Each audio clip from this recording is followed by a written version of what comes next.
fully declared and apparently legal, reports are emerging that huge amounts of gold are being flown out of Afghanistan. According to airport personnel, most of it's headed to Dubai, which has long been considered a haven for laundered money.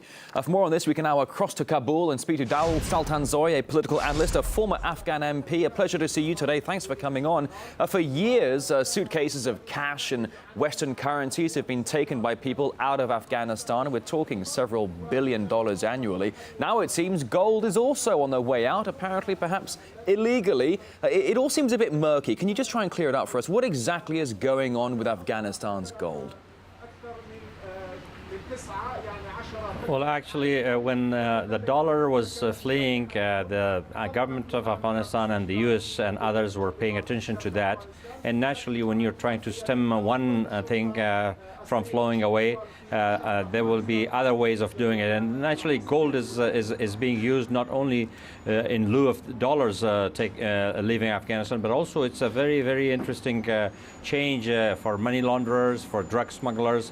And also there's another angle to this, which would be the dumping of gold by regional players and even beyond the region, because around Afghanistan there are some Central Asian countries and even as far as Russia, up to Russia, that are good producers of gold. And the drug money that was coming into Afghanistan or other bartering was taking place. Gold is taking a new shape in it, and it's easier to carry. And also the Central Bank of Afghanistan is totally oblivious to these things, and they always act after the fact, the same way that they acted after the failure of the Afghan. So Mr. Sultan, I do apologise for jumping in here. Just so I can understand exactly what's going on here. The gold is being mined in Afghanistan, but it's falling into the hands of drug dealers and then travelling over the border. Am I correct? No, not Afghanistan is not producing enough gold to be taken away from the country. Afghanistan's gold production is very meager, but this gold that is being smuggled, it's a gold that finds its way from other countries. This is not Afghan gold.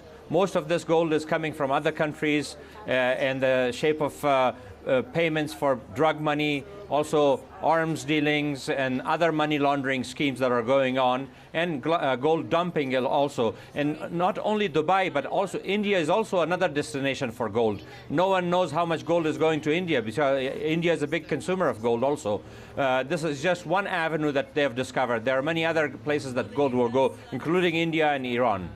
All right, so gold in Afghanistan is flowing out of Afghanistan. It's also coming into Afghanistan. It certainly is a story that requires more investigation. If I may, for a moment here, just to shift gears a moment, Barack Obama has invited Hamid Karzai to the White House in January. Of course, U.S. troops are due to leave Afghanistan in 2014. Any expectations from the visit? Karzai once again invited to the White House? I think there will be some expectations. First of all, the U.S. will probably be heading towards a new inauguration, a new cabinet, and a new Secretary of State, which presumably is Senator Kerry. And Senator Kerry's relation with Mr. Karzai is very close, so we will expect some new changes. And also, I think the U.S. will probably announce after that visit the number of troops and the duration of those troops staying in Afghanistan. So we will, the Afghans and the international community should expect some new announcements. But I don't think there will be too many details in a very near future that we would know about. It will take time for details to emerge. All right, Dawul Sultanzoy, a political analyst, a former Afghan MP. Thank you very much for joining us from Kabul today on RT.